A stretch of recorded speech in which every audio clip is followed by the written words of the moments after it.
আজকে আবার নতুন একটা রান্নার ব্লগ নিয়ে চলে এসেছি। আজকে রান্না করব চিকেনের পাতলা ঝোল।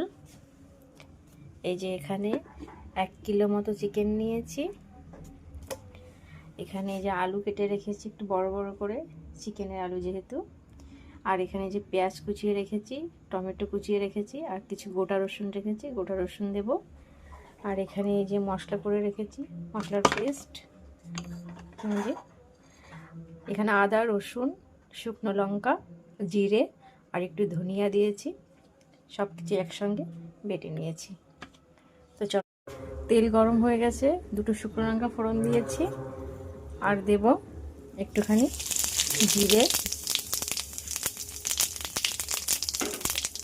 জিরেটা একটু ভাজা ভাজা হয়ে গেলে এর মধ্যে কুচনো পেঁয়াজগুলো দিয়ে দেব।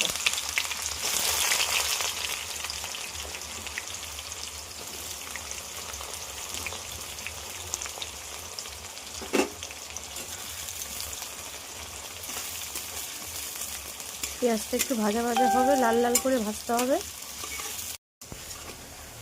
দেখো পেঁয়াজটা বেশ লাল লাল করে ভাজা হয়ে গেছে। এখন আমি বেটে রেখেছিলাম যে মশলাটা, ওটাই দিয়ে দেবো।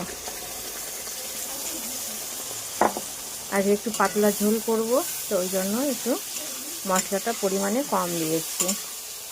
কম মশলায় চিকেন রান্না হবে আজ।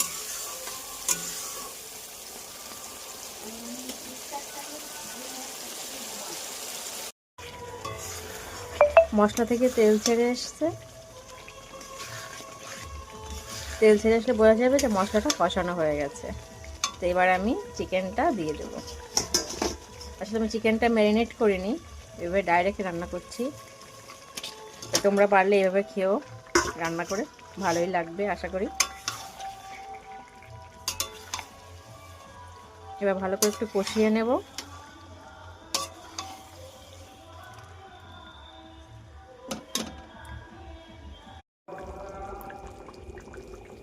ধনেপাতা কুচিটা দিয়ে দিয়েছি। এবার দিয়ে দেব একটু গরম মশলা, সানরাইজের শাহি গরম মশলাটা। তোমার চিকেনটা রেডি হয়ে গেছে, পাতলা পাতলা ঝোল কম মশলা দিয়ে। এভাবে একদিন ট্রাই করে দেখবেন সবাই, আশা করি ভালো লাগবে। ভাত, রুটি বা পরোটা সব কিছুর সঙ্গে চিকেনের পাতলা ঝোলটা ভালো লাগে। তো সবাই ভালো থাকবেন, সুস্থ থাকবেন। আবার অন্য কোনো